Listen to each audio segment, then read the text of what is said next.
유튜브 안 올라가면 상관없는데 뭐. 자, 해도 돼요? 네, 알겠습니다. 사인 주세요. 그냥 하면 돼요? 안녕하세요. 반갑습니다. 25년 3월 29일에 있었던 소방 공무원 채용 시험 소방학개론 해설 강의를 맡은 김진수라고 합니다. 뭐 제 소개 안 해드려도 뭐 아시는 분은 아시고 이게 중요한 건 아니니까요. 일단 마음은 편치 않으시겠죠? 물론 제 마음도 편치 않습니다. 그래서 문제가 아마 아시겠지만 이제 난이도도 난이도지만 우리가 공부한 걸로 따지면 난이도가 좀 있죠, 사실은. 그리고 문제를 보다 보면 이 풀리는 문제도 있는데 못 본 문제도 상당히 많아요. 이유는 우리가 배웠던 파트에서 안 나온 애들도 있기 때문에. 근데 안 배웠다고 해서 그냥 거의 대부분 공부하신 분이나 안 하신 분이나 이거 뭐 제가 뭐 평가하기는 좀 그렇지만 출제자분들이 난이도를 어떻게 좀 조절을 하려고는 한 것 같은데 너무 허무맹랑하게, 그래서 공부를 뭐 1년 이상 하신 분들이나 뭐 3개월, 5개월, 6개월 이렇게 단기간에 하신 분들이나 거의 뭐 충격이 오는 거는 공부 많이 하신 분들이 충격 제일 많이 왔을 거예요. 그래서 이거는 뭐 도대체가 아는 것도 있는데 모르는 거는 태반이고, 그리고 모르는 거는 뭐 공부 안 하신 분들이 어차피 똑같이 모르는 거니까 누가 더 찍기를 잘하나, 완전 이런 문제의 난이도라서 뭐 그렇다고 문제를 전체적으로 제가 평가를 어떻게 하느냐 뭐 이런 거를 그건 중요하지 않죠, 사실은. 이제 뭐 제가 뭐라고 문제를 평가하겠습니까? 하지만 여러분들하고 살을 맞대고 머리 맞대고 강의하고 공부한 입장에서는 이거는 너무 허무맹랑하다. 그래서 이거는 거의 뭐 만화에서 나오는 수준이다. 여러분들의 마음을 어떻게 위로를 해드려야 될지는 모르겠습니다. 근데 아무튼 방향도 방향인데요. 이제 저가 할 일은 뭐예요? 여러분들에게 내년에 또 어떻게 해야 될지 그런 것도 방향도 제시를 해야 되는데, 문제가 이렇게 나오게 되면 이게 매년 이렇게 나왔으면 모르겠어요. 근데 올해가 아닌 작년, 재작년 한 가깝게 보면 한 2, 3년 정도만 해도 문제 난이도가 이 정도는 아니었거든요. 그래서 어느 정도 공부를 하신 분들이 좀 유리는 했었던 그런 부분들이 있었어요. 하지만 이제 너무 문제가 좀 쉽다 보니까 이게 좀 뭔가 이제 변별력 있는 이런 문제들이 좀 없기는 없었습니다. 근데 한두 문항 정도야 변별력 있는 문제로, 어려운 문제로 내고 얼토당토 않은 문제로 내겠지만 거의 뭐 대부분의 학생들이 1번부터 보는 순간 완전히 뇌정지. 예, 그리고 이거 풀고 나서 법규 넘어갔더니 법규도 뇌정지. 근데 법규는 지문이 긴 것도 긴 거지만 아시겠지만 이제 이 선택하는 문제들이 상당히 많이 났다 하더라고요. 그래서 저도 검토를 했는데 저도 제 시간 안에 못 풀 것 같아요. 1분 안에 그 문제를 풀려면 문제도 읽으면서 머릿속에서 이걸 생각을 해야 되는데 생각할 겨를을 아예 주질 않았던 것 같아요. 그래서 일단 뭐 이번 시험이야 이제 이미 끝났으니까 어떻게든 좀 위로의 말씀을 드리고 싶어도 저도 위로 좀 받고 싶어요. 너무 이제 어려워서. 그래서 일단 지나간 건 지나간 거고, 그래서 여러분 그 노래도 있잖아요. 그 그 전인권 씨 노래.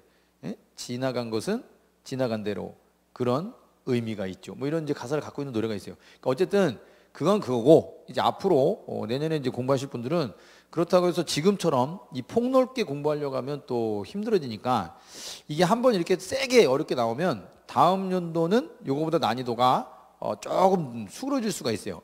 이 상태에서 또 나오면 이건 거의 멘붕입니다, 이제. 그래서 물론 이 상태로 나오겠다라는 걸 생각을 하고 공부를 하시겠지만 이 정도까지 빡세게 하실 건 없고, 나중에 이제 내용 이제 문제풀이 하다 보면 우리 그 피해 계산하는 거 있잖아요. 근데 그런 부분들이 건축물만 있는 게 아니라 구조물적인 것도 있고요, 부속물적인 것도 있고 많이 있어요. 근데 그런 애들마다 공식이 다 다른데 그걸 어떻게 우리가 외우고 갈 거냐. 그러니까 그 부분은 좀 허무맹랑했다, 사실은. 이제 그런 것까지는 좀 생략한다 하더라도 나머지 부분들에 대해서는 앞으로 내년에 시험 보실 분들이 좀 대비 좀 해야 될 거고, 더불어 저도 강의에 주로 이제 수록이 되지 않았던 이런 부분들이라든가 이런 것들은 저 나름대로 또 방향성을 좀 잡아서 교재를 또 이제 바꾼다거나, 근데 교재를 바꾼다 하더라도 이제 두꺼워지면 두꺼워지지 얇아지진 않을 것 같아요. 그래서 하여튼 그런 내용들을 갖다가 공부를 하고 가야 되니까 이제 한번 방향성은 그렇게 좀 잡아 놓으시는 게 좋을 것 같고요. 자, 그러면 뭐 거두절미하고 이제 문제풀이 짤막하게 이미 뭐 시험을 보셨던 분들이고 앞으로 보실 분들은 이런 정도도 나올 수 있구나. 이제 수업 때 아마 배우시게 될 거예요. 자, 바로 가겠습니다. 자, 우리 문제를 보면 여러분들이 개론 파트가 5개 파트죠. 조직, 그다음에 재난, 연소, 그다음에 화재, 소화 이렇게 5개 파트인데 이 소방 조직과 관련된 거에서 한 4문항 정도가 나왔고요. 재난 관리가 딱 하나 나왔습니다. 열심히 공부했는데 하나 나왔고요. 그다음에 이제 연소 이론 쪽 관련된 게 6문제, 화재가 7개, 소화 이론이 7개 이렇게 해서 25개가 이제 출제가 됐는데 그 중에 첫 번째 나온 게 역사입니다. 역사. 그래서 우리나라의 소방의 변천 과정에 대한 설명으로 옳지 않은 것은 일반적으로 이제 고려 시대라고 하거나 조선 시대까지 읽었을 때는 여기까지는 큰 문제가 없었을 거예요. 그래서 쭉 보면 이제 고려 시대는 소제라고 했고 이것도 뭐 수업 때 다 배우셨던 거고 금화원제도라고 하는 거는 그냥 원자 빼면 그냥 금화제도랑 똑같은 거예요. 뭐 1번 이상 없고요. 조선 시대는 오가작통이라고 하는 것도 뭐 분명히 이제 수업 때 배우셨고 그다음에 이제 세종 8년 2월 달, 이 1426년 2월 달에 금화도감이라는 게 설치됐었죠. 이거는 이제 우리나라 최초의 소방 관서다 이렇게 배웠고 그로부터 4개월 후인 6월 달에 수성 금화도감으로 개편했다. 이런 것도 뭐 수업 때 다 다뤘던 내용입니다. 근데 요 3번에 보시면 일제강점기 우리는 이제 1925년 최초의 소방서인 경성소방서를 설치했다. 여기까지는 딱 맞아요. 하지만 요 부산이나 평양의 소방서가 두 번째로 나왔는데 중요한 거는 여기가 38년이 아니라 39년입니다. 그래서 이런 거는 좀 치사한 부분이지, 치사한 거. 누가 알겠어요, 이거 39년인지 38년인지. 그리고 대다수의 수험생들은 뭐 위주로 하셨겠어요? 25년 최초 소방서 이거 위주로 하셨을 거 아니야. 근데 여기까지 딱 읽었는데 여기서 누가 이거를 갖다가 39년을 38년을 했을지 이거는 꿈에도 생각 못했던 거고 그리고 나머지는 다 맞습니다. 또 44년 용산 맞아요.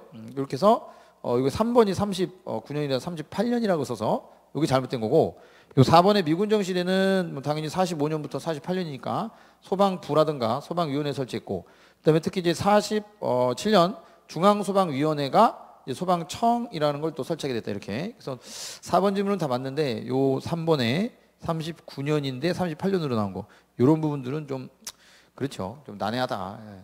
자, 그럼 이제 2번으로 넘어가면 앞으로 이제 소방 역사를 공부할 때도 그 연도수를 꼬박꼬박 좀 잘 챙겨야 되겠다라고 생각하고 외우시면 되는데 그 뭐 한국사 수준이죠, 뭐 이제. 예. 그래서 이런 것도 문제로 한번 이렇게 한번 당해봤으니까 내년에는 요거에 대해서 좀 예방접종했다 생각하시고 근데 문제가 좀 그렇습니다. 모의고사 때도 저렇게 안 내요. 모의고사 때도. 자, 그다음 2번. 자, 보기에서 설명한 물수학제 첨가제로 옳지 않은 거. 보기에서 설명한 첨가제가 뭐냐를 보셔야지. 근데 딱 보는 순간 어느 점 이하로 동파 및 응고 현상을 방지하기 위해서라고 했으니까 이거는 부동제라는 거를 이해하셔야지. 부동제. 그럼 우리 부동제 종류의 제일 대표적인 거 뭐예요? 염화칼슘이죠. 여러분들 눈 오는 날 길가다 뿌리는 게 이거 아니에요? 염화칼슘? 그다음에 글리세린 들어봤어요? 요거 비눗방울 만들 때 쓰는 거거든요. 그러면 비눗방울을 우리 잘 얼어요, 안 얼어? 잘 안 얼죠? 겨울에도 애들이 푸 불고 막 놀잖아요. 그러니까 글리세린도 요것도 이제 부동제 종류다 이렇게 보시면 되고 그다음에 여기 프로필렌 글리콜 내지는 또 하나가 또 있습니다. 에틸렌 글리콜이라는 게 있는데 요런 애들 역시도 부동제 하나의 종류입니다. 근데 요 폴리에틸렌 옥사이드 요거는 부동제의 종류라고 보지는 않고요. 이건 아마 접착성을 좀 늘려준다거나 뭐 침투성을 늘려준다 아마 그런 쪽에 다른 첨가제로 들어가긴 할 텐데 우리가 이 첨가제 종류까지 외우실 필요는 없어. 다른 애들은. 근데 제가 좀 안타까운 거는 뭐냐면 수업 때 우리가 이제 부동제라든가 이런 첨가제들에 대한 얘기는 했지만 이 종류까지 외우라고 하지는 제가 사실 솔직히 안 했습니다. 그래서 이건 뭐 이실직고 하는 건데 앞으로는 이제 부동제 종류 정도는 좀 외우고 가야 되겠다. 그래서 요 보기에서 설명하는 거는 부동제라는 거. 그나마 이제 첨가제 중에서는 좀 약한 애가 나왔긴 나왔는데 이 종류를 이렇게 고르라는 거 하는 거는 좀 이것도 뭐 기초적인 지식이라기보다는 그 좀 내용을 알아야 되는 거라서 자, 일단 2번의 답은 4번이 되겠습니다. 자, 그다음에 3번 소방행정의 행정조직의 업무적 특성으로 보기에서 모두 고른 것은 되겠습니다. 보통 이제 가외성이라고 하는 거는 이제 잉여성이라 그래서 보통 우리가 이제 보유하고 있는 인력보다 더 많은 인원이 필요로 하겠다라는 이제 그런 업무적인 특성이 있죠. 그러니까 가외성이 필요하다 이거예요. 그다음에 이제 긴급성. 뭐 당연히 우리 소방은 뭐 긴급한 상태 아니면 아니잖아요. 그다음에 신속 대응.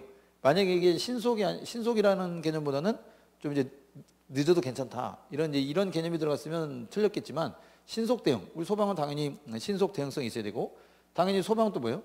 전문성이 있어야죠. 전문성. 그러니까 구조, 구급 이런 분야도 전부 다 이제 전문성을 갖고 일을 하시는 거니까. 그래서 소방행정조직의 특성은 가외성, 잉여성이라고도 합니다. 긴급성, 신속 대응성, 전문성 다 가지고 있다라고 보시면 됩니다. 그래서 이거는 기역, 니은, 디귿, 리을 전부 다 답으로 가정을 하시면 되고. 자, 그다음에 또 하나의 충격적인 내용.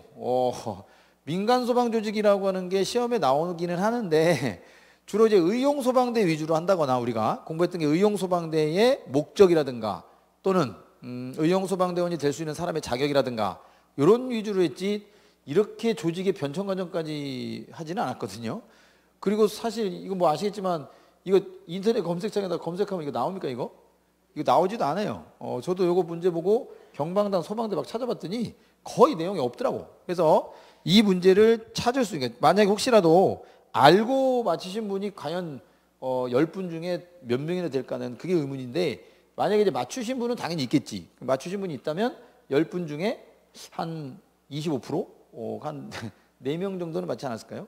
근데 이것도 어떻게 맞추신 거예요? 이렇게 쭉 가다 보면 여기 마지막에 청원 소방대라는 게 있어요. 그럼 요거 보고 아마 맞추셨을 것 같아.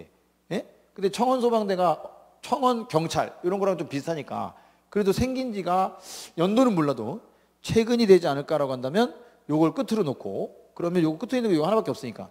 근데 만약에 보기에 이 청원 소방대가 끝에 있는 게 여기 하나라도 더 있었다.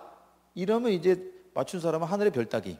그래서 다행히 그다음에 여기 하나가 들어가 있다는 거는 요게 답이다라는 건데 이 경방단이라는 것도 사실은 뭐 맨 처음에 있지만 요것도 39년 정도 1939년 우리 해방되기 전에 그다음에 소방조 소방부 뭐 요럴 때 있었던 그 일제강점기 그럴 때 이제 있었던 거고요. 그다음에 요 소방대가 1946년 우리 해방되고 나서 생긴 거고 요 방공단이라고 하는 거는 1951년 6.25 때 나온 게 이제 방공단.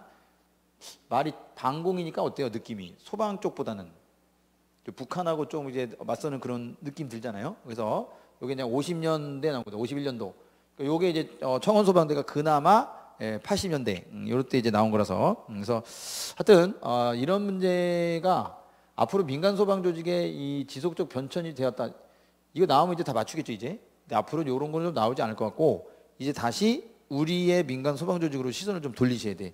그래서 의용 소방대라든가 소방 안전관리자 또는 이제 또 자체 소방대라든가 위험물 안전관리자 이런 쪽으로 이제 공부를 다시 하시면 돼요. 이제 이런 거는 이제 한 번 정도 되고 끝난 거고 이런 거 나오는 거는요 대부분 이제 인터넷에 나오지도 않는 거는 우리가 이제 소방 공무원들 교육받는 거 있잖아요. 뭐 이제 승진 시험 준비한다거나 그럴 때 그 소방청에서 나오는 교재가 있어요. 그 소방 전술 교재라는 거 이제 이런 것들에서는 혹시 이제 나올 수는 있어. 근데 우리 일반적인 자료에서는 찾아볼 수가 없습니다. 그래서 일단 여기서 답은 4번에 1번으로 좀 가시면 되겠고 아마 요거 문제 보는 순간도 좀 허걱하셨던 분들이 좀 있을 것 같아요. 자, 그다음에 이제 재난인데요. 우리가 이제 재난이라는 파트도 공부를 좀 하시면 이제 내용이 좀 쉬워지는데 그리고 요 부분은 사실 이제 재난에서 나오는 거의 단골입니다. 단골. 이게 뭐냐면 우리가 이제 재난기본법상 대응이라는 단계에 들어가면 처음에 나오는 게 이제 재난사태 선포가 나오고 그 다음에 이제 응급조치에 대한 게 나와요. 그러면 응급조치 여기 보시면 마지막에 응급조치라는 내용이 여기 있습니다. 여기 응급조치가 있는데 자 그러면 이 응급조치 사항을 명령을 할 수 있는 사람이 누구냐라고 하면 여기는 지역통제단장이랑 시장군수 구청장이 다 할 수 있어요. 하지만 우리가 단서 조항이 중요하다 그랬죠. 이때 지역통제단장이 하여야 하는 응급조치로 뭐가 맞느냐. 그럼 지역통제단장이 할 수 있는 응급조치권이 뭐가 있어요. 그죠? 여기 오고 진화에 관한 응급조치 그 다음에 긴급수송 및 구조수단 확보에 관한 응급조치 그 다음에 또 뭐 있어요? 현장지휘 통신체계 확보 요 세 가지만 할 수 있다 이렇게 돼 있으니까 이거는 뭐 예전에도 한번 그 단골로 나왔던 적이 있는 파트라서 수업 때도 항상 강조를 했던 부분 근데 이런 부분도 있지만 우리 저기 그 또 어떤 부분도 중요하다고 그랬어요. 재난 현장에서 현장의 지휘권자가 할 수 있는 응급조치 사항들이 또 있어요. 현장의 그 조치 사항들 아마 내년에는 그런 쪽에서 좀 문제를 해결을 하시면 될 거 아니냐 될 것 같아요. 그래서 요건 한번 이제 출제가 됐으니까 요 파트가 실제로 이렇게 단독형으로 나왔던 적이 한 번 있긴 있어요. 그게 언제냐면 2017년도. 2017년도에도 이렇게 응급조치권자가 이 지역통제단장이 해야 되는 응급조치 사항으로 옳지 않은 것은 이렇게 똑같이 문제가 나온 적이 있었고, 그때 답은 2번인가 그랬어요. 경보의 발령. 근데 요거는 이제 문제가 좀 길어지면서 그 당시에 이렇게 문제 길게 안 냈거든요. 응급조치에 대한 사항 중 그 시도 긴급구조통제단장과 시군구 긴급구조통제단장이 해야 하는 응급조치 사항에 해당하지 않는 거, 이렇게만 물어봤단 말이에요. 짤막하게. 그래도 사람들 다 맞췄거든요. 근데 이거는 괜히 문제를 길게 내갖고 마치 그 수험생들로 하여금 굉장히 어려운 난이도가 있는 문제처럼 꾸몄지만 실제로 답은 딱 정해져 있는 거. 하여튼 요 파트는 내년에는 좀 배제를 하시고, 그렇다고 아예 안 나온다고는 하는 건 아니니까 일단은 좀 뒤로 미루고 나머지 재난에서 좀 중요하다고 강조하는 부분들을 위주로 좀 정리를 하시면 될 것 같고요. 자, 그다음 6번. 자, 요런 거. 요거 보시면 이제 화제 패턴이다, 패턴. 솔직히 우리 수업 때는 제가 패턴까지는 얘기는 안 했죠. 왜? 이건 화재 조사제잖아요. 화재 조사.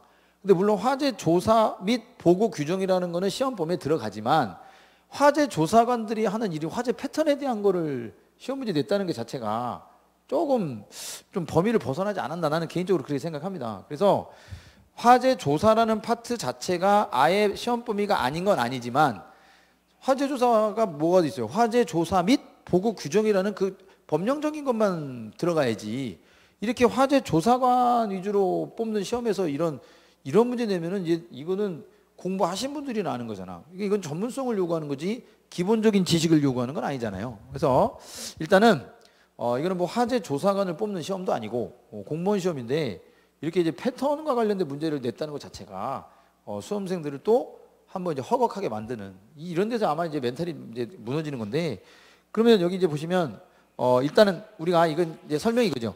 인화성 액체가 쏟아지면서, 자 상상을 해보세요. 쏟아지면서, 액체가 쏟아질 때는 여러분들 물에 들어있는 컵이 쏟아져도 그냥 잔잔하게 이렇게 쭉 흘러가는 게 아니라, 쏟아지는 순간 충격에 의해서 어떻게 돼요? 사방으로 튀겠죠. 그 물방울이 튀듯이 불이 나 있는 이런 애들이 쏟아지면서 튀거나 연소되면서 발생하는 그 열에 의해서 가열되어 액면에서 끊는다는 말이에요. 거기서 끊어져서 멀리까지 튀어나가는 현상을 얘기하는 건데요. 그래서 주변으로 튄 액체가 포 패턴의 미온수 부분에서 국부적으로 점처럼, 그러니까 우리가 물을 쏟으면 물방울이 펑 튀면서 사방의 주위에 점처럼 이렇게 적실 거란 말이에요. 근데 얘는 인화성 액체니까 불이 붙은 상태에서 점처럼 국부적으로 뭐예요? 연소시켰다 이거예요. 그래서 그러한 패턴을 뭐라고 하냐라고 하면 스플래시 패턴. 여기 이제 스프레이라는 식으로 한번 생각을 해보시면, 우리가 스프레이도 한번 칙칙 뿌리면 어떻게 돼요? 점처럼 가서 박힐 거 아니에요? 그런 식으로. 그래서 일단 이건 다른 건 몰라도 이것도 이제 문제가 뭐 우리의 거로 나오기는 좀 그렇다 쳐도, 일단 답을 혹시라도 이제 문제 나왔으니까 찾자 그러면, 이 말이 이제 주변으로 튀면서 점처럼 연소했다니까 뭔가 이제 도넛 모양으로 생기는 건 아니잖아요. 도넛은 어떻게 생긴 거예요? 이 도넛이라고 하는 거는 어떤 패턴이냐면, 예를 들어서 이제 어느 정도 깊은 웅덩이에 인화성 액체가 차 있다고 해봐요. 그럼 여기서 화재가 나면 위에서 내려다보면 가장자리는 표면이 어때요? 얇아요. 그러니까 가장자리는 홀라당 타는데 가운데는 액체가 담겨 있으니까, 이 담겨 있는 애들은 증발되면서 타잖아요. 그러니까 증발이 되면서 타다 보면 그 증발력에 의해서 에너지를 뺏길 때가 있어요. 증발 잠열에 의해서. 그러면 액체 양이 많다 보면 증발되다가 에너지를 뺏기면 그 가운데 있는 부분은 타지 않고 남거든요. 그럼 대신 가장자리만 타버려요. 그럼 이게 마치 위에서 내려다보면 무슨 모양으로 탄 것처럼 보여요? 도넛 모양으로 탄 것처럼 보이거든요. 그런 거를 이제 일명 이제 도넛 패턴이라고 하는 거고, 원형 패턴은 말 그대로 동그랗게 원 그대로 탄 거를 원형 패턴이라고 하는 거고, 이 틈새 연소 패턴이라는 건 뭐냐면, 여러분들 저 벽면에 타일 보세요. 타일. 우리 저 화장실에 가면 이 바닥이 다 타일로 돼 있죠. 그럼 그 타일과 타일 사이에 뭐가 있어요? 틈새가 있죠. 그리고 여러분들 그 나무로 만든 건물 같은 경우는 바닥을 목재로 깔면 그 나무와 나무 틈 사이에 뭐가 있어요? 틈새가 있지. 그럼 거기에 이제 위험물들이 새어 들어가잖아요. 그러면 이 나무 겉은 다 탔는데 그 틈새 위주로 해갖고 연소 현상에 글로 타고 들어가는 현상을 틈새 연소 패턴이다 이렇게 얘기를 하거든요. 그러면 여기서 만약 대충 말 그대로 도너츠 원형 아마 헷갈렸으면 이게 점처럼이라고 하는 말에서 또 원형 이걸로 가실 수도 있는데 일단 이 문제 자체는 제 개인적인 생각엔 화재 조사관을 뽑는 화재 조사관 뽑는 시험이었지 않느냐. 좀 충격적이다. 그래서 요 스플래시 패턴이 일단 답이지만 이것도 아마 요 점처럼 튀면서 영어를 좀 아시는 분들은 이제 나름대로 해석을 해서 찍으실 수도 있는데 엄밀히 따지면 도넛이나 원형이나 틈새와 관련된 내용은 아니기 때문에 그래서 이제 2번을 찍으신 경우도 있겠지만 이건 어디까지나 이제 맞힌 분들 위주로 하는 얘기고 틀린 분들은 뭐 이런 문제가 나올 줄 알았겠습니까? 그래서 이거는 제 개인적인 생각에 다음 내년에 이제 시험을 준비하시는 분들은 이런 거 문제가 나오면요, 그럼 패턴 다 알고 가셔야 돼. 그럼 그 패턴 어떻게 다 알아요? 패턴이 이런 것만 있는 게 아닌데 가연성 액체 패턴만 있는 게 아니라 일반 고체 가물들의 패턴도 많아요. V 패턴, 무슨 뭐 원추형 패턴, 모래시계 패턴 엄청 많습니다. 근데 그런 거 패턴을 어떻게 외울 거냐고. 그러니까 이런 것까지 또 나왔다고 해서 그쪽까지 막 파헤치고 그러려고 하지 마시고 요거는 사실 그 화재 감식 평가 기사나 산업 기사 그런 쪽에서 나오는 문제 위주예요, 이거는. 그래서 그 화재 감식 평가 기사는 왜 따는 거예요? 화재 조사하려고 따는 거 아니에요? 화재 감식하려고. 근데 소방공무원이 전부 다 화재 감식 요원으로 나가는 건 아니잖아요. 근데 이런 그 전문적인 거를 좀 냈다는 것 자체가 제가 개인적으로는 좀 그렇습니다. 자, 그다음에 요 에테인 완전 연소한다고 가정했을 때 존스식에 따라 연소 한계를 구하라. 단 계산 결과는 소수점이야 둘째 자리에서 반올림을 하는데 여기 보세요. 소수점이야 둘째 자리에서 반올림 할 보기가 있나요, 여기? 없죠? 여기는 정수분만 알아도 답이 나오는 거예요. 근데 요 존스식에 의해서 산출하라 이랬으니까 여기서 좀 힘들어지는데 일반적으로 요 에테인의 뭘 알면 연소 범위를 혹시라도 외우고 있다면 그러면 답이 요 3번으로 가게 돼 있어요. 자연스럽게. 존스식으로 계산한 연소 한계와 우리가 외우고 있는 연소 한계가 다른 게 아니라고요. 이거는 같은데 여기서 이제 존스식으로 이용하라고 했으니까 여기서 좀 당황스러울 수도 있는데 요거는 지금 여기다가 이제 판서를 지금 이제 못하죠, 이거. 그래서 어디다 해야 되나? 이쪽에다 하면 좀 보이실래나? 그래서 우리 저 촬영하시는 분이 저쪽으로 좀 카메라를 돌려주셨으면 좋겠습니다. 그래서 어디 있어? 필. 이 촬영한다는 사람이 준비도 안 해놓고 이렇게 촬영을 하고 있으니. 자, 일단 이 존스식이라는 거 뭐냐면 화학 양론 값을 구해야 됩니다. 그러니까 CST라고 해서 이 화학 양론이라고 하는 거는 완전 연소가 가능한 농도를 화학 양론이라고 하고 요 공식은 연료 몰수 나누기 연료 몰수 플러스 공기 몰수에다가 곱하기 100 이렇게 계산하셔야 되거든. 그러면 저기 있는 뭐에 C2H6라고 하는 에테인의 뭘 알아와야 돼요? 이 공기 몰수를 또 구하려면 산소 몰수를 구해서 공기 중 산소가 차지하고 있는 최적이 얼마예요? 21%. 그래서 0.21로 또 나누셔야 됩니다. 그러면 이걸 이제 식을 다시 써드리면 얘는 이어서 이렇게 이어서 쓰면 자 연료 몰수 나누기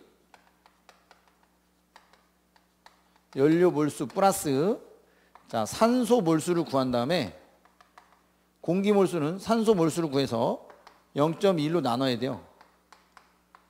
이렇게 계산해야 됩니다. 그러면 연료 몰수는 여기 몇 몰이에요? 1몰. 1몰 있을 때 산소 몰수가 얼마 필요하냐? 이거는 완전 연소 반응식에서 여러분들이 구할 수는 있어요. C2H6가 자 산소를 얼마? 요거 계산하면 3.5몰입니다. 3.5몰. 그러면 여기가 2몰이면 여기가 7이 되는 거예요. 그럼 여기 연료 몰수를 넣을 때는 여기가 1몰이니까 여기다가 얼마 넣으시고 1 넣고 여기다가 얼마? 1 넣고 요 산소 몰수 자리 얼마? 3.5 넣고 0.1로 나누는 거예요. 그래서 이걸 계산하면 1 더하기 0.21분의 3.5 이렇게 계산해요. 이렇게. 근데 이거는 뭐만 구한 거예요? 양론 농도만 구하신 거야. 그러면 연소 하한계는 또 어떻게 구하셔야 돼? 하한계는 요 양론 농도에다가 얼마를 곱하게 되냐면 0.55를 또 곱해야 돼요. 2단계까지 가셔야 답이 되는 거예요. 답이. 그럼 요걸 계산하시면 약 5.6인가 나올 거예요. 그럼 여기다가 5.6을 집어넣고 0.5랑 계산하시면 이게 약 얼마 나오냐? 3.11인가 이렇게 나올 거예요. 그래서 답이 3.1이 답이 되는 건데 이런 것도 사실은 이렇게 정석대로 풀이를 해도 되는데 아까도 말씀드렸지만 요 에테인이라고 하는 애에 우리가 연소 범위가 얼마에서 얼마까지예요? 보통 한 3%에서 12.4% 이렇게가 연소 하한계와 상한계입니다. 이것만 외우고 있으면 답을 이렇게 찾아갈 수 있지만 사실 우리가 공부하면서 연소 범위를 뭐 외워라 이렇게 하는 데가 얼마나 돼요. 그래서 연소 범위를 또 알면 위험도까지 또 우리가 구할 수가 있는데 어쨌든 앞으로 내년 시험을 준비하시는 분들은 저 연소의 뭐해서 하한계 구하는 식을 한번 이렇게 보시고 참고로 만약에 상한계를 구하라고 하면 또 존스식에 의한 상한계는 어떻게 구하냐면 상한계는 지금 방금 구한 양론 농도에다가 요거는 3.5를 곱하게 돼 있거든요. 이런 공식도 있습니다. 그래서 참고로 활용을 좀 하시면 되겠고 자 일단 이 문제는 글쎄요 난이도는 난이도 면에서는 이제 존스식을 모르면 못 풀겠지만 일단 아시면 어느 정도 푸실 수 있고 만약에 존스식을 모른다 하더라도 연소 범위를 외우면 에테인의 연소 범위를 외우면 이걸 또 답으로 찾아갈 수 있다. 그러니까 만약에 저 같은 경우에 이 문제를 풀다면 저는 이걸 안 풀고 그냥 뭘로 풀어요? 연소 범위 외우고 있는 걸로 그냥 문제 풀어버린다고요. 그래서 앞으로는 연소 범위를 그냥 외우자 이렇게 가시는 분도 아마 있을 거예요. 근데 그거는 나중이고 이제 초기에는 저런 방법도 있다라는 거를 이제 알자. 많이 어려운 건 아닙니다. 이게 산수가 좀 귀찮아서 그런 거지. 그래서 요것도 방법이 있어요. 또 우리가 여기 연료 몰수를 항상 몇 몰 기준으로 1몰 기준으로 또 풀면 돼요. 그럼 1몰 기준으로 풀면 여기 공기 몰수를 구할 때 산소 몰수를 필요로 하듯이 이것도 아예 그냥 간단한 식으로 만들어 버릴 수가 있어요. 그럼 어떻게 만드냐면 이걸 다 이제 계산한 건데 이거는 조건이 있어요. 연료 몰수를 1로 한다. 이렇게 만들어 놓고 그 다음에 이제 CST 구하는 식이 있다고. 요거는 21 플러스 100 곱하기 산소 몰수를 합니다. 이렇게 이게 100 곱하기입니다. 그리고 위에는 2100이라고 하면 돼요. 그리고 여기 곱하기 100은 안 하셔도 돼. 이미 곱하기 100을 이 위에다 올린 거니까. 그래서 요 공식을 가지고 풀어도 저 문제의 연소 범위 이걸 구한 다음에 이제 어떻게 하시라고? 하한에다가 0.5 곱하기 뭐예요? 요 값을 하셔야 된다고 이제. 아셨지? 그럼 요것도 한번 해봐요. 21에다가 100 곱하기 산소 몰수가 아까 얼마나 3.5라 그랬죠? 3.5 하고 2100 이렇게. 그럼 요거 100 곱하기 3.5 하시면 얼마야? 두 개 들어가 350이죠? 그럼 더하면 371이야.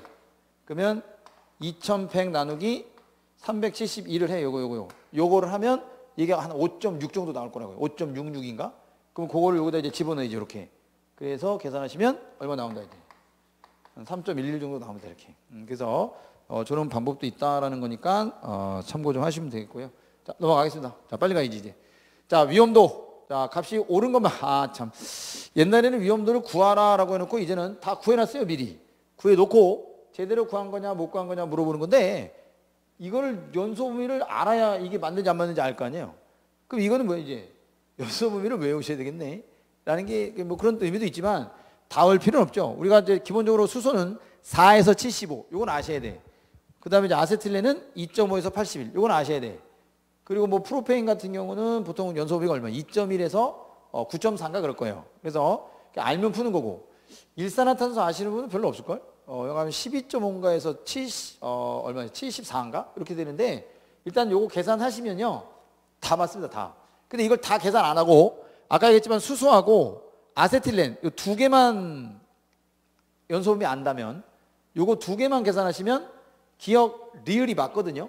그럼 기억 리을이 다 들어가 있는 애가 얘 아니면 여기 있네요. 여기도 있고 여기도 있어요. 그럼 답이 이제 1번 아니면 4번에서라도 찍으시는 거지. 근데 제가 수업 때도 뭐라고 했냐면 요 프로페인하고 또 부테인하고 에테인, 메테인 요 네 가지에 해당하는 석유화학 물질의 연소 범위는 숙지를 하시는 게 좋다 그랬습니다. 그래서 다른 솔직히 일산화탄소는 제가 외우라 한 적 없어요. 하지만 요 기역, 니은, 리을은 외우세요라고 한번 했던 적이 있어. 대신 기역하고 리을은 외워야 되는데 요 프로페인 아까 얘기했지만 메테인, 에테인, 프로페인, 부테인은 외우시면 좋아요라고는 했어요. 근데 뭐 외우셨던 분들은 외우셨을 거고 어쨌든 요것도 만약에 여기서 난이도 조절을 좀 하시려면 이렇게 무턱대고 위험도를 갖다 이렇게 주는 게 아니라 여기다가 여기 자리 많잖아. 여기 이제 자리 많은데 종이도 아까운데 요 뒤에다가 수소 해놓고 연소범위라도 좀 써주든가. 그럼 연소범위를 써놓고 나서 얘를 계산을 딱 해놓고 위험도 계산이 맞냐 안 맞냐 이거라도 물어본다면 공식에다가 대입할 수 있는 기회는 줘야 될 거 아니야. 그럼 공식에다 대입할 수 있는 기회도 안 주고 냅다 이렇게 써놔버리면 이걸 누가 하냐고요. 그러니까 나 같은 경우에 난이도 조절하라고 했으면 우리 소방공무원이 전문가 뽑는 것도 아니잖아요. 그러니까 요 뒤에다가 각각 뭐에 대한 거를 아니면 요 뒤에다가 연소 범위라도 좀 써주든가. 그러면 공식을 안 해온 사람은 못 풀죠. 그러니까 단기 공부한 사람은 어려울 수 있지만 공부 열심히 한 사람들은 공식에 생각해서 대입해서 풀면 될 거 아니야. 근데 풀어서 맞냐 안 맞냐 검사할 수 있는 기회는 줘야지. 이렇게 내버리면 이거 어떻게 알아요? 나 같은 사람이나 알지.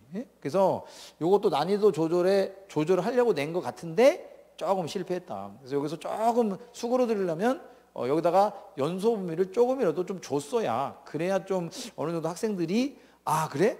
괜찮네 하면서 이렇게 풀 텐데 이렇게 막무가내로 줘버리면 이거 당황스럽지 이거 어떻게 풀어요? 그러니까 이런 것도 제가 봤을 때는 난이도 조절 좀 실패한 것 같아. 내가 오늘 하루를 살아도 얘기는 해줬겠어. 출제자가 이 영상을 보고 저 자식 뭐야 이렇게 하는 한이 있어도 내가 그분이 뭐 여기 학원 간두라고 하면 간두는 사람이야 내가? 아니잖아요. 그리고 내가 뭐 어디 가서 문제 출제할 위원도 아니고 그 사람들 만난 사람도 아니고 내가 편을 들면 여러분 편을 들어야지 내가 누구 편을 들겠어. 그러니까 하여튼 이것도 좀 그렇고 이것도 참 그렇습니다.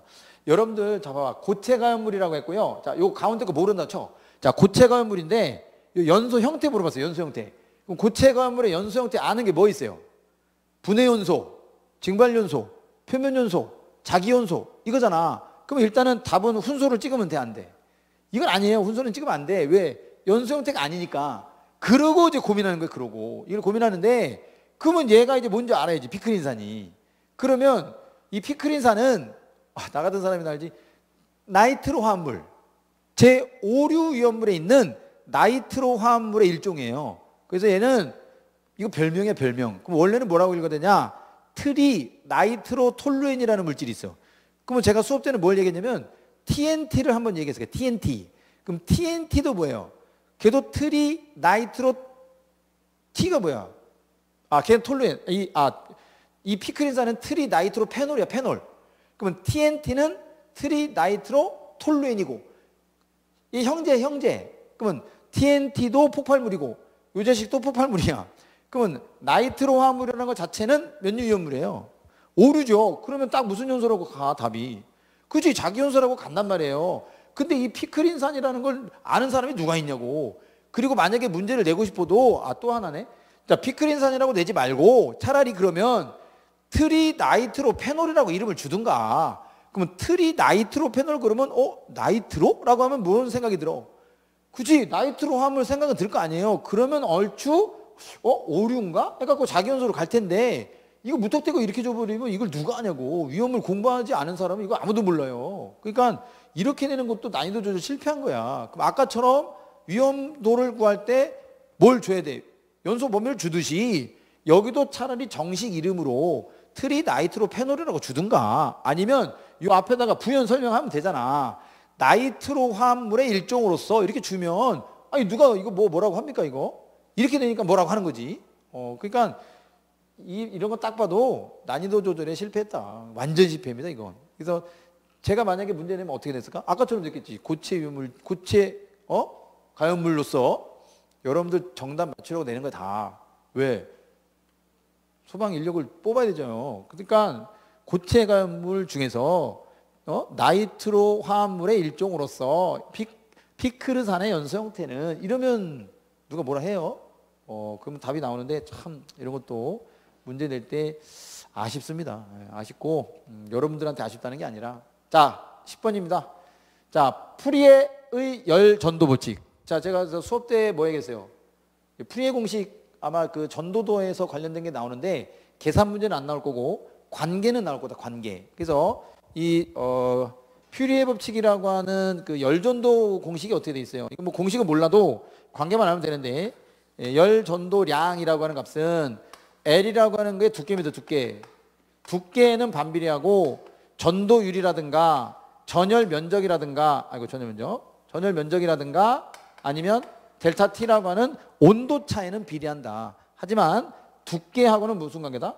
반비례한다. 요거는 반드시 명심을 하고 가시라고 그랬단 말이에요. 근데 이런 정도는 사실 이제 난이도가 어려운 축에는 안 듭니다. 이런 거는 뭐 조금만 하면 맞출 수 있는 거예요. 그래서 물질의 두께의 비례가 아니라 반비례, 전열 면적의 비례, 온도 차의 비례, 열 전도율의 비례. 저거 이렇게 써 있는 공식 K가 열 전도율이니까. 그래서 퓨리의 법칙은 다른 건 다 비례하는데 단 두께만 반비례다. 요거는 딱 기억을 하고 계시면 돼요. 그래서 일단 요거는 문제가 어렵지 않았기 때문에 넘어가겠습니다. 자, 그리고 요것도 마찬가지. 연소가스 문제는 한 문제 정도 나오는 게 정상인데요. 이게 2 빠졌다. 황화수소에 H2S죠. 아마 이제 그 한글이 PDF로 바뀌면서 이렇게 좀 지워진 것 같은데, 자, 옳은 거. 그럼 황화수소는 제일 특징이 뭐예요? 그죠? 달걀 썩는 냄새 나는 거죠. 달걀 썩는 거. 요거 딱 보는 순간 답이 가야지. 그리고 여기 폴리염화비닐 등 연소할 때는 여기 염화비닐이라고 하면 PVC. 이건 염소화물이니까 여기서 말하는 거는 포스겐입니다. 포스겐. 맹독성. 여기 청산가스라는 건 뭐예요? 질소화합물. 그죠? 시아나수소가 가장 대표적인 거고, 황이라고 하는 거는 마찬가지로 여기도 있겠지만 황을 포함하고 있는 유기화물이 완전 연소가 아니라 이거는 불완전 연소입니다. 그래서 보통 완전 연소 물질은 SO2라고 하는 이산화황 이런 것들이 나오는 거죠. 그래서 답은 1번. 이건 좀 괜찮았었고, 그다음에 요것도 연습 많이 하셨을 거예요, 여러분들이 개인적으로. 그래서 메테인 2몰이 완전 연소할 때 필요한 산소의 부피는 그랬으니까요. 일단은 요거 필요한 산소의 몰수를 먼저 구해 오셔야지. 그래야 거기다가 표준 상태라고 했기 때문에 표준 상태는 0도씨 1기압을 얘기하는 거고, 이때 모든 기체 1몰이 차지하는 체적은 얼마다? 22.4리터라는 걸 차지하니까, 그러면 저기 있는 CH4라고 하는 메테인은 산소를 몇 몰을 필요로 합니까? 2몰을 필요하죠. 몇 몰일 때? 1몰일 때. 그럼 쟤는 문제가 몇 몰 나왔어요? 2몰 나왔으니까 산소 몰수는 몇 몰? 4몰이 필요하겠지. 그럼 요 4에다가 얼마나 하면 돼요? 22.4를 곱하기 하시면 여기 이제 89.6리터라고 하는 산소의 체적이 되겠습니다. 그래서 요거는 중요한 게 산소에 뭐부터 찾아와야 돼요? 몰수부터 먼저 찾아오셔야 돼. 그래서 요걸 좀 확인을 좀 하시면 되겠고, 답은 4번이고요. 자, 13번. 요 내화구조의 화재 가혹도를 판단하기 위해서 화재 지속 시간. 자, 우리 화재 지속 시간과 연관성 있는 거는 가혹도에서 뭐가 지속 시간하고 관련이 있다 그랬어요? 화재 하중. 그럼 그 화재 하중 공식에는 뭐가 들어가지? 바닥 면적이 들어가죠. 그럼 당연히 바닥 면적이 어떠냐에 따라 이 화재 가혹도를 판단하는 화재 하중 가운데 이 화재 지속 시간이 연결되는 게 화재 하중이잖아요. 화재 지속 시간이라고 하는 건 뭐야? 물건이 많으면 오래 가는 거고, 물건이 적으면 빨리 타는 거니까, 그 물건의 양이라는 거는 화재 하중과 관련되어 있는 거라 화재 하중 공식에는 단위 면적이 바닥 면적이 들어간다고요. 자, 그 다음에 이 최고 온도는 지속 시간을 결정하는 인자가 아니라 최고 온도라고 하는 거는 그 화재 강도를 결정하는 인자입니다. 이거는 이제 질적인 개념을 평가하는 거지 이렇게 지속 시간과 관련된 양적인 개념을 평가하는 요소는 아니에요. 그리고 여기 자, 조건이 뭐가 있어요? 단 환기지배형 화재라고 한다. 환기지배형. 그럼 환기지배형 화재는 지금 뭐가 부족한 상태? 산소가 부족한 상태예요. 그러면 우리 환기 상태, 산소가 부족하냐 풍족하냐는 환기 상태와 연관되어 있는 거라 이 계구부의 높이라든가 계구부의 면적, 즉 계구부라는 것 자체가 뭐와 연관성이 있는 거예요? 그죠? 창, 환기 이런 거랑 좀 연관이 있는 거니까. 그래서 3번과 4번은 당연한 거고, 그 다음에 여기 화재 가혹도에서 계구부의 높이나 면적은 뭐와 관련돼 있어요? 그죠? 저 환기구의 높이라든가 아니면 환기구의 면적과 또 관련이 있죠. 그래서 H0는 A 루트 H라는 또 공식이 있어요. 환기호소 관련된 거. 그래서 답은 2번이 요 지속 시간하고는 좀 관련이 없겠다라고 보시면 되겠고. 자, 그 다음에 바로 화재하중과 관련된 게 또 나왔죠. 화재하중. 자, 화재하중 산정할 때, 자, 필요하지 않은 항목으로 있는 대로 모두 골라라. 자, 보통 여러분들이 이렇게 고르는 문제가 나오면 다 옳은 것만 고르시지. 근데 이제는 옳지 않은 거 고르는 거예요. 근데 이게 처음 나온 게 아니라 예전에 2010 몇 년도야? 20년도인가? 그때도 이렇게 기역, 니은, 디귿, 리을 주고요. 요 문제가 아니고 아마 그때가 소방시설과 관련돼 있을 거야. 그러면 소방시설, 예를 들어 소화설비 그러면 여러 종류가 있고 경보설비 해놓고 써주고요. 그 다음에 피난구조설비, 그다음에 소화활동설비 이렇게 써놓고 다음 중 소방시설에 대한 설명으로 옳지 않은 것만 찾아라 이렇게 나온 적도 있었습니다. 그래서 제가 항상 수업 때도 강조했던 내용이 뭐예요? 이렇게 고르는 문제가 나오면 맞는 것만 찾으라는 문제만 나올 거 아니다. 틀린 것만 골라라라는 문제도 나올 거다. 그래서 제가 가끔 모의고사 낼 때 뭐도 돼요? 틀린 것만 골라라 이렇게 문제를 낸 적도 있었죠, 사실은. 그래서 자, 그러면 우리 화자 중에는 뭐 들어가요? 가운물에 양 들어가 안 들어가? 들어가죠. 공식 가만히 생각해 봐. 우리 화자 중에 대한 공식이 뭐 있어요? 공식. 자, 공식은 이렇게 되죠. 화자 중이란 4,500. 얘는 목재 단위 발열량인데 중요한 건 얘는 목재 단위 발열량이지 목재 화재 하중이 아니라고요. 그러면 단위가 킬로칼로리 퍼 킬로그램이에요. 그러면 여기 딱 보시면 요 디귿에 목재 화재 하중이라는 게 필요해 안 필요해? 필요 안 하죠. 화재 하중 자체는 말이 틀렸고 이런 숫자에 속아 넘어가시면 안 돼. 단위도 잘못됐어요. 단위도. 일단 디귿이 틀렸어. 그럼 디귿이 틀린 애가 어디 있어? 그 여기 아니면 여기 있네요. 그러면 이제 리을만 보시면 되잖아. 그럼 리을은 당연히 틀린 거예요. 옆면적이 왜 들어가? 여기는 뭐가 들어가는데?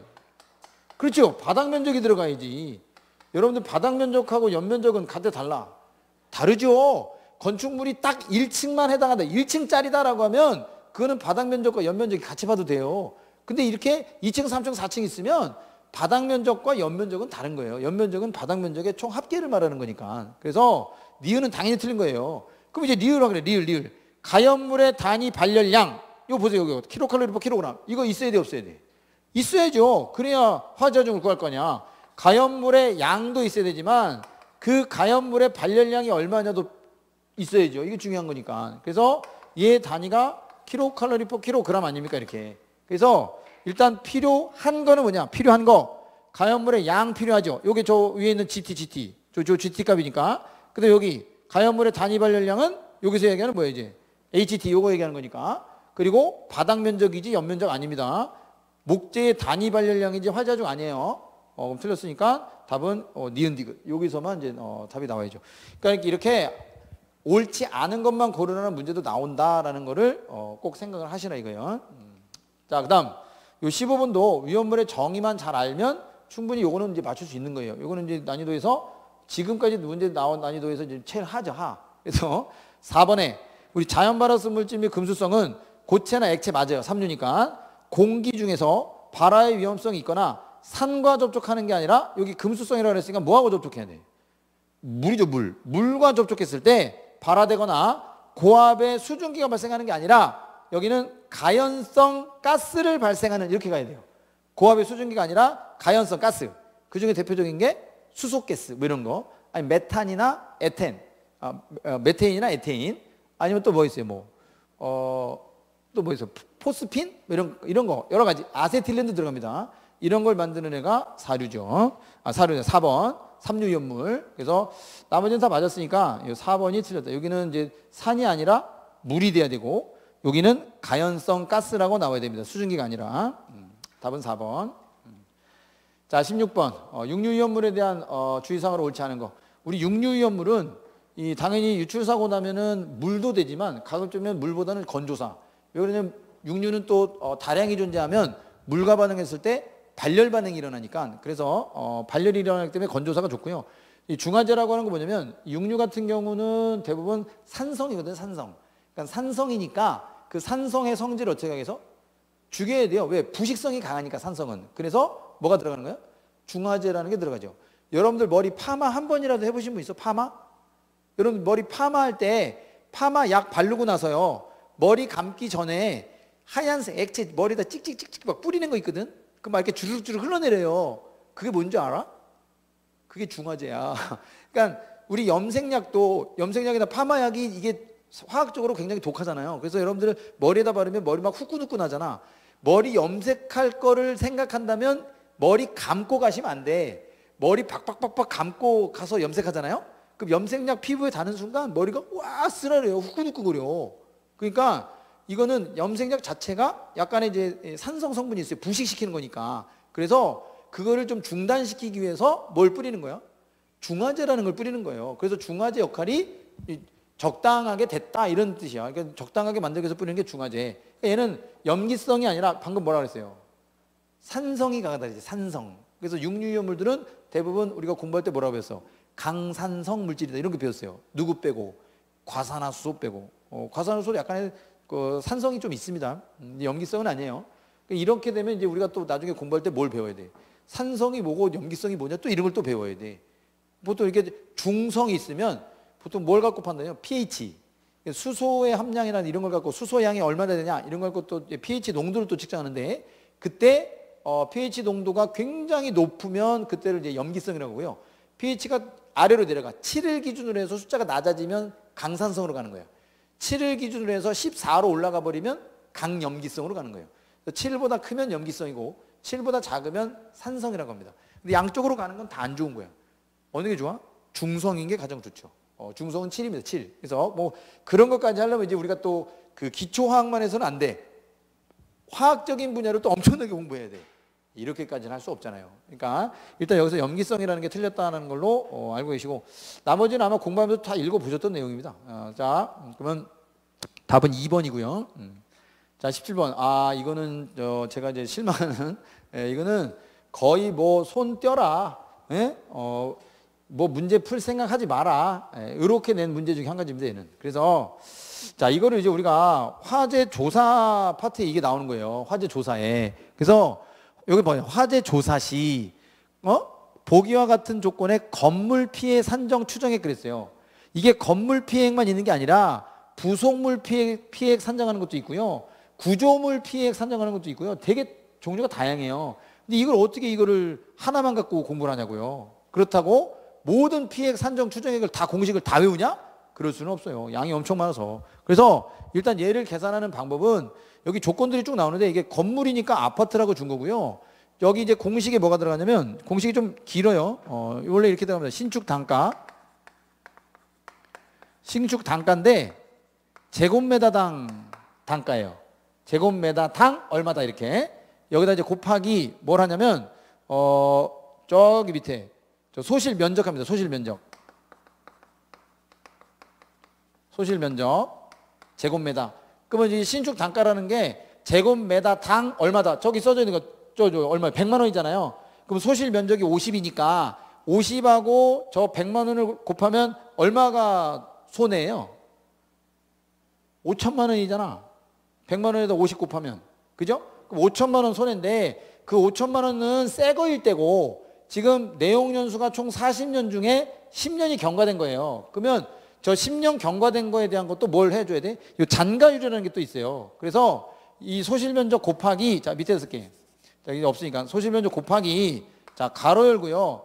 1 마이너스 이렇게 돼. 1은 전체야. 전체에서 뭘 빼주는 거냐면, 잔가율을 곱해. 어디다가? 경과연수에다가. 경과연수에 0.8의 잔가율이 있다는 건 무슨 뜻이야? 80% 정도는 보존의 가치가 있다는 뜻이야.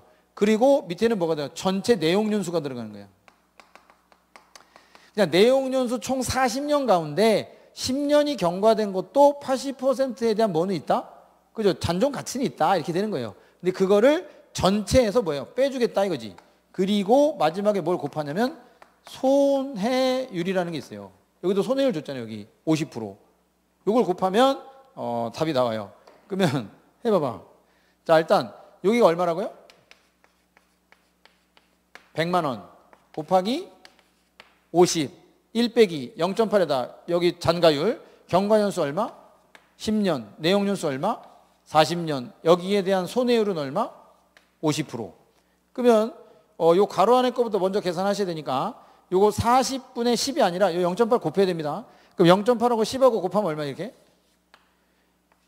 8이죠, 8. 그러면 8 나누기 40 하면 얼마예요? 5, 8에 40. 5분의 1이네. 그러면 1 빼기 5분의 1은 얼마예요? 5분의 4네. 5분의 4는 얼마야? 0.8입니다, 이거. 그럼 0.8에다가 요거 아까 계산한 게 얼마나 했어요? 5천만 원. 에다가 여기 0.8 곱하기 다시 0.5. 그러면 요 5천만 원에 0.8이면 얼마야? 아니 이거 계산 이거 58에 40. 이거 4네 4. 얼마? 0.4. 그럼 5천에다 0.4 곱하면 이거 동그라미 하나 지워지고 여기 하나 지워지면 되잖아요. 그럼 이거 얼마야? 500만 원이네. 500만 원에 4를 하면 얼마예요? 2천만 원이네. 그래서 따라서 답은 얼마? 2천만 원. 2번입니다. 2번. 이렇게 하면 답인데, 아니 이거를 어느 소방공무원 준비하는 분이 이걸 외워서 가냐고. 화재 조사관 준비할 것도 아니고. 에? 그러니까 내가 아까 얘기했던 게 우라통 터지는 거예요 이게. 에? 이게 도대체 이게 난이도 조절한 거냐고 이게. 아니면 이거를 공식을 주든가 저거를. 그럼 또 다 줬다고 하겠지. 에? 그럼 뭐하러 내요 하겠지만, 그러니까 이걸 왜 냈냐고 이거를. 에? 공식이라도 매겨가면서 해야 될 거 아니야. 달래가면서. 에? 이거 너무한 거예요, 너무한 거. 그래서 이거는 앞으로 이런 게 시험에 나오면 그냥 버려버려. 이런 것까지 다, 이거 하나 정도는 이제 했으니까 부속물 하자. 안 해. 하지 마. 그러니까 우리 책에는 있지만 저도 수업 안 나는 거예요. 그래서 그냥 저렇게 하는 거구나 정도만 아시고. 자, 18번. 요것도 봐봐. 소방의 화재조사 시, 이거 법률이에요, 법률.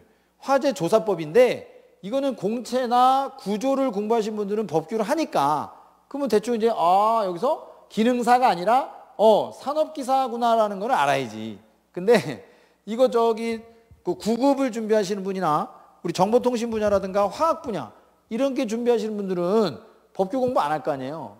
이건 뭐야? 그럼 다 찍어야지 뭐. 그래서 찍더라도 여기도 4년이고 여기도 4년이면 어느 정도 좀 연수가 되지 않느냐? 이거 3년입니다 원래. 3년 여기 3년이에요.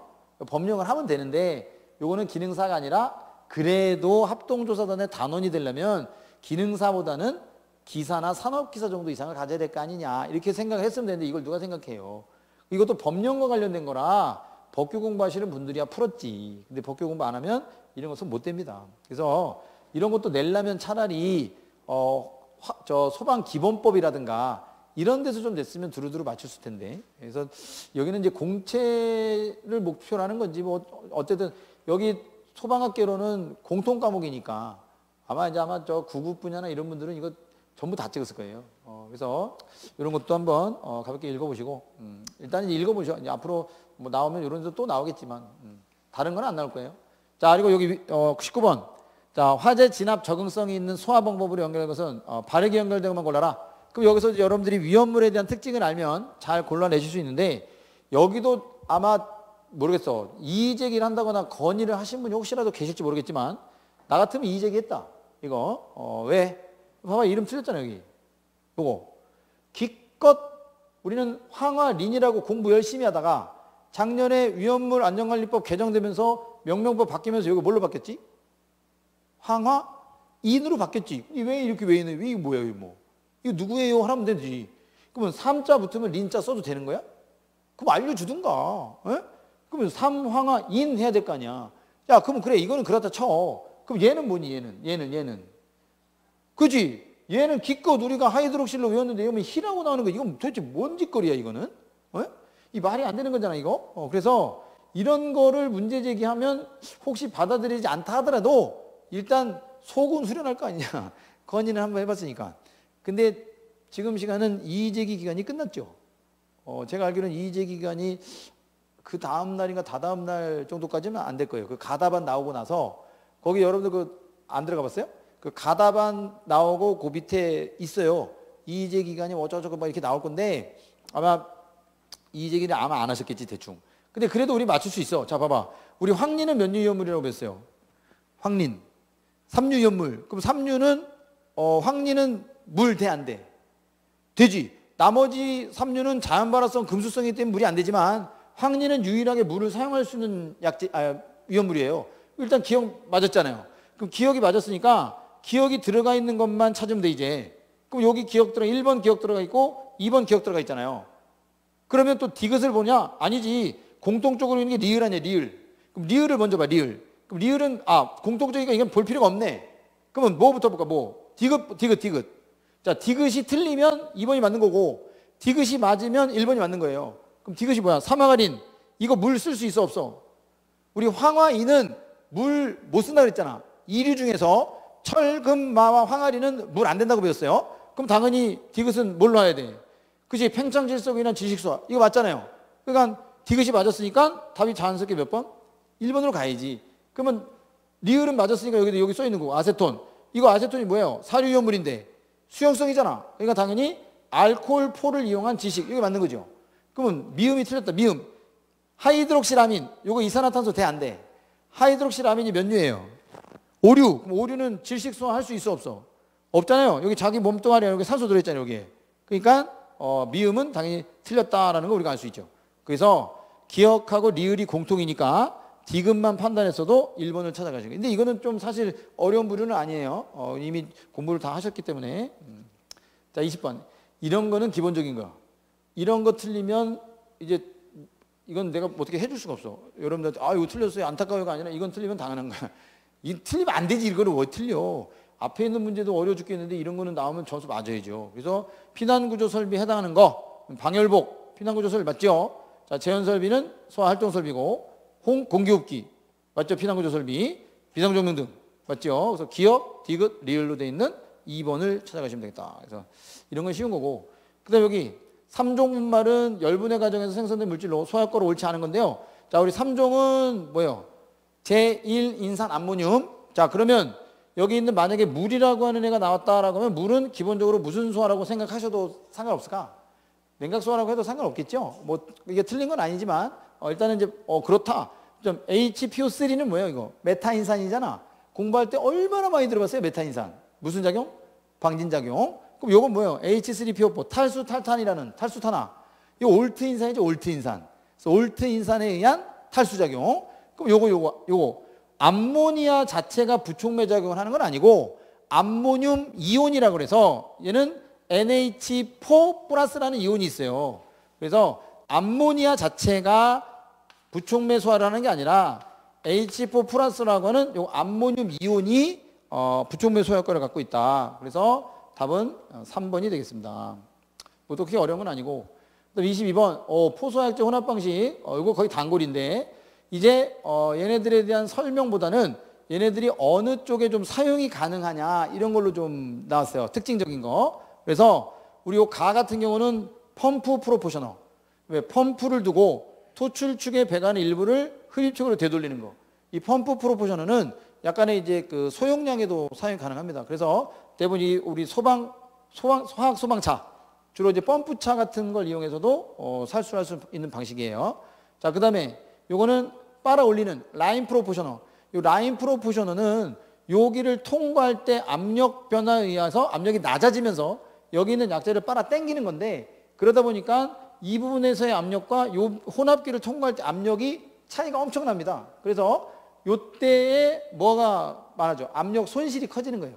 그만큼 압력이 작아져야 당기는 게 좋은 거니까. 그래서 얘는 압력 손실이 작은 게 아니라 압력 손실이 대단히 큽니다. 적고가 아니라. 그리고 흡입 가능한 유량의 범위가 넓지가 않아요. 왜? 얘가 압력에 변하면서 얘를 당기는 거라서 압력 변화가 많고 적고에 따라서 이 빨아올리는 이런 유량의 범위가 달라지는데 이게 그렇지가 않거든요. 그래서 압력 손실이 적고가 아니라 대단히 크고 흡입 가능한 유량의 범위가 좁다라고 돼 있어야 돼. 그게 라인 프로포셔너의 단점입니다. 자, 그래서 그런 걸 보완해 주기 위해서 이렇게 압입식에 뭘 쓰는 거예요? 압입 혼합 방식.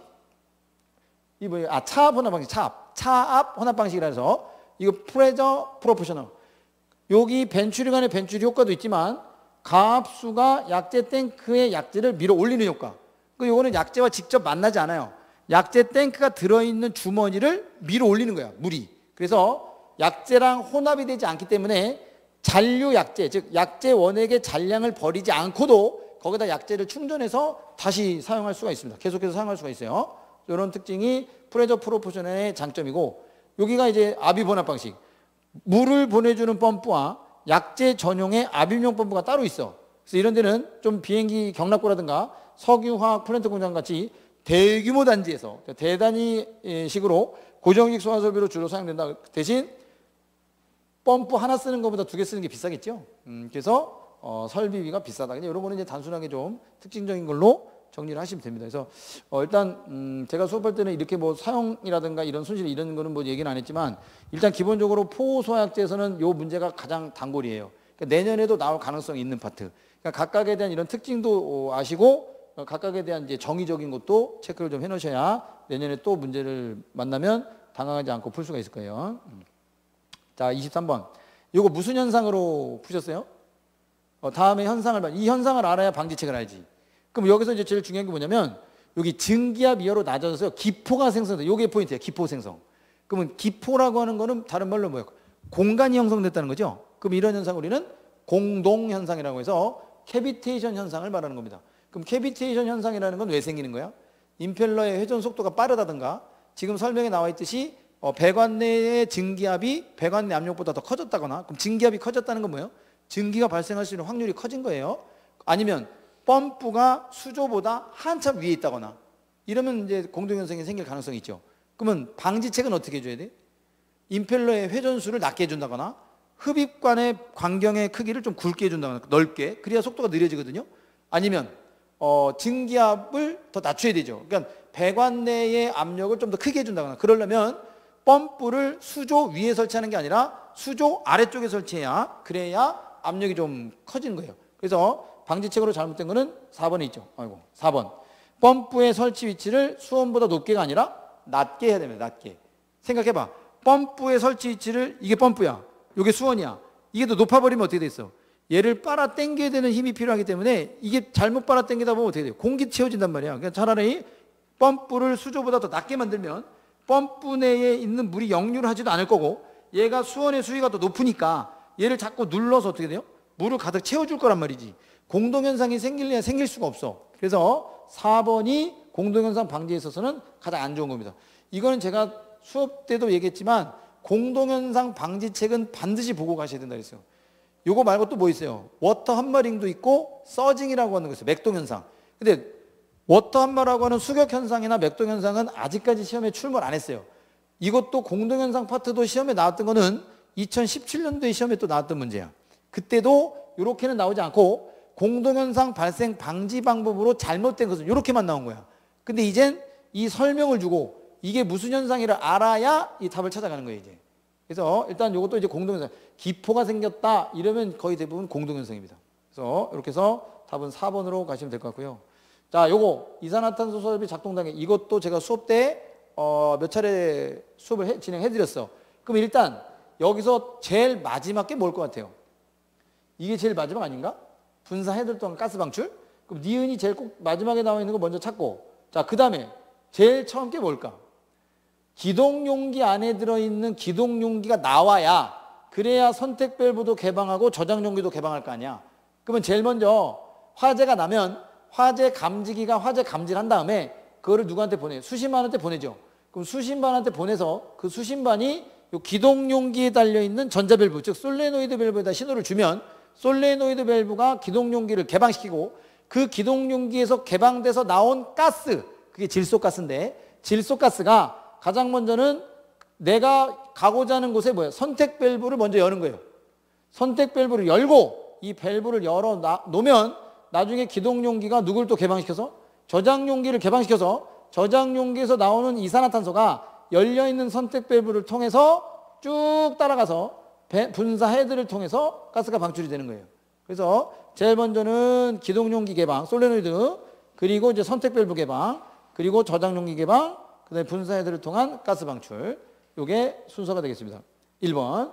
이것도 수업 때 누누이 또 강조를 했던 건데 뭐 여기서 아마 헷갈리셨던 분들도 계실 거예요. 기동용기가 선택 밸브를 먼저 열지 저장용기를 먼저 열지를 좀 헷갈리셨던 분들이 있다면 이렇게 생각해봐. 만약에 기동용기가 선택 밸브를 먼저 개방 안 하고 여기에 이제 기동용기가 이렇게 있는데 자 여기에 기동용기에 해당하는 뭐가 있어요?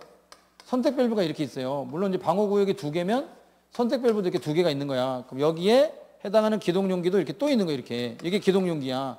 그럼 얘네들이 또 어디로 연결돼 있어요? 저장용기라는 곳에 이렇게 연결이 돼 있어. 그럼 얘가 여기에서 어디서? 얘네들도 또 터트려줘야 돼. 그러면 연결관을 통해서 집합관을 통해서 열려있는 선택 밸브로 간단 말이에요. 근데 만약 기동용기에 있는 기동용 가스가 선택 밸브를 안 열고 저장 용기부터 먼저 개방을 시켜버리면 가스들이 여기 와서 어디로 갈지 모른다고요. 그러고 나서 터져서 가면 이미 늦어. 그러니까 선택 밸브를 먼저 열어놓고 얘가 열려 있으면 얘가 그 다음에 가스가 나와서 열려 있는 곳으로 그냥 가는 거예요. 이렇게 방황하지 않고. 이해하세요? 그래서 항상 뭐부터 개방한다라고 생각해? 선택 밸브부터 개방할 거다라는 걸 생각하셔야 돼. 그래서 답은 1번이 되겠습니다. 자, 마지막 문제입니다. 화재 알림 설비. 제가 법규 시간에는 강조를 많이 했는데 막상 개론 시간에는 얘기를 안 했죠. 화재 알림 설비에 대해서 이게 이제 새로 만들어진 설비거든요. 재작년인가? 그래서 이 화재 알림 설비에 대한 용어정의입니다. 이거 용어정의. 이것도 어디 가면 나와 있냐면 우리 화재 안전 기준, 화재 안전 성능 기준 이런 데 가면 화재 알림 설비에 대한 용어정의 쭉 있습니다. 근데 여기 화재 알림형 3번인데요. 여기 비상 경보 장치라는 게 있어. 자, 비상 경보 장치는 우리 뭐예요? 일반적인 비상 경보 설비랑 비슷해. 그럼 비상 경보 설비는 뭐냐면요. 수신기라든가 또는 이런 걸 통해서 누구한테 따르릉 하고 이제 알려주는 거예요. 그래서 여기는 감지기가 필요 없어. 발신기라든가 표시등이라든가 지구음향 장치, 사이렌 이런 것들은 비상 경보 장치나 비상 경보 설비에 해당하는 구성품이야. 하지만 감지기에 의해서 비상 경보 장치가 울린다거나 하지는 않습니다. 비상 경보 설비에는 뭐가 없어요? 감지기가 없거든. 그래서 답이 3번이죠. 3번. 요거 용어정의 찾아가시면 아마 이런 내용들이 다 있어요. 그리고 요 화재 알림형 감지기는요. 요거처럼 화재 알림형 감지기라고 해서 용어정의가 또 따로 있어요. 그래서 여기서 답은 3번이 되겠습니다. 자, 이렇게 해서 25문제를 다 풀어봤는데 아마 문제가 좀 꽤 어려웠어요. 사실은 어려웠고 풀 수 있는 문제들이 좀 한정적이었어. 그리고 풀었다 하더라도 알고 푼 것보다는 뭐가 많아요? 그냥 감으로 찍어서 이렇게 푼 게 많단 말이야. 그래서 제가 봤을 때는 아무래도 요번에 난이도 조절을 좀 하신다고는 하신 것 같은데 조금 이제 너무 난이도 조절을 많이 하셨고 아까처럼 제가 문제 풀다가 요런 거는 좀 요런 내용이 좀 추가가 되면 그래도 학생들이 많은 고민 안 하고 좀 가볍게 풀 수 있었던 그런 문제들도 그런 조건들이라든가 용어를 빼먹고 줘버리니까 좀 많이 당황도 하셨을 거야. 그래서 일단 요번 시험은 뭐 아까 처음에 얘기했지만 이미 끝났어요. 끝난 걸 갖고 붙들고 하지 마시고 이미 떠나간 사람은 떠나가게 두어. 그리고 새로 온 사람을 맞이할 준비를 하세요. 그래서 앞으로 이제 공부를 하시는 방향이 그럼 이 정도까지 난이도를 갖고 해야 되느냐는 아니야. 이제 약간 좀 희망적인 게 생긴 게 뭐냐면 이번 또 사태로 인해서 내년 시험은 약간 또 하향이 될 수도 있는 그런 또 기회가 됐어. 그러니까 이번 시험을 혹시라도 이제 좀 안 되셨다라고 하면 안타깝지만 이번 시험을 좀 계기로 해서 다시 한번 이 희망의 좀 불씨를 좀 지필 수 있는 그런 또 기회가 되고 지금 또 당장 공부하면 좀 힘드시니까 초반은 조금 이제 체력 관리도 좀 하시고 좀 이렇게 체력 안배 그래야 이게 또 꾸준히 간다고요. 그리고 잊어버리지 않을 정도만 책상에 앉으세요. 이 말은 옛날처럼 하루에 뭐 5, 6시간씩 막 꾸준히 앉아서 공부하라는 게 아니라 지금은 어느 정도 기존 내용을 까먹지 않을 정도로만 하루에 1~2시간만 적당히 공부를 좀 하시고 나중에 시험에 좀 임박해서 올해 좀 하반기 정도 되면 한 10월, 11월 이 정도 되면 그때 이제 문제풀이가 막 생겨요. 또 각 학원마다. 여기도 마찬가지고. 그러면 그때 이제 문제 위주로 또 와서 덤벼드는 거야. 그러니까 그거를 덤벼들기 전에는 이론적인 내용이 머릿속에서 잊어버리면 안 되거든요. 그래서 조금씩이라도 공부하시고 특히 개론은 많이 안 까먹는데요. 법규는 한 일주일, 2주만 책 안 들여다보면 내용 홀라당 다 까먹어요. 그러니까 법규는 제가 얘기했죠. 그 어플. 국가법령정보센터라는 어플이라도 들고 다니면서 하루에 1~2개 조문이라도 읽어는 보셔라. 그래서 머릿속에 계속 잔상을 남기셔야 돼. 그래야 나중에 문제풀이 한다거나 연말 때 그때 당황하지 않고 풀 수가 있어요. 그러다 보면 또 이제 개정된 사항들도 우리가 이게 듣는 내용들이 있을 거야. 그러면 그런 것도 한번 챙겨 놓으시면 되고 참고로 법규에서 아마 2026년도 1월 달 정도에 개정된 사항이 아마 있을 겁니다. 이렇게 얘기하면 아마 여러분들이 아실 수 있는데 기본법 17조에 가면 거기 그 청본서장이 우리 대원들 훈련시키는 거 있어요. 교육훈련. 근데 그 2항에 가면 뭐가 나와? 어린이집의 영유아, 유치원의 유아, 그다음에 학교의 초중등 교육법에 따른 학교 학생, 그리고 지금 있는 게 뭐야? 장애인 시설에 이제 거주하거나 이용하는 장애인이 있었죠. 근데 2개가 더 들어가. 2개 추가됩니다. 노인복지법에 따른 노인 시설을 이용하거나 거주하는 노인 이런 분들이 또 들어가. 그다음에 하나가 더 들어가는 게 우리 아마 아동복지법에 따른 아동복지시설을 이용하거나 거주하는 아동 이렇게도 들어갑니다. 이게 올해 연말이 아니라 내년 1월 초쯤에 시행되는 부분이거든요. 그래서 이런 부분들도 일단은 좀 알고는 계셔라라고 이제 미리 말씀을 좀 드리고 나머지 차차 뭐 개정되는 게 있다 그러면 뭐 저뿐만 아니라 다른 또 우리 같이 그 교육하시는 우리 교수님이 또 잘 얘기해 주시겠지만 일단 뭐 궁금한 거 있으면 또 물어보기도 하시면 되고요. 자, 아무튼 25년도 해설 강의 여기서 마치고 공부하고 또 시험 보느라 고생 많으셨고 당분간 좀 이렇게 쉬세요. 좀 머리 좀 식히고 그래서 하시고 나중에 우리 또 기회가 되면 또 뵙도록 하겠습니다. 고생하셨습니다. 네.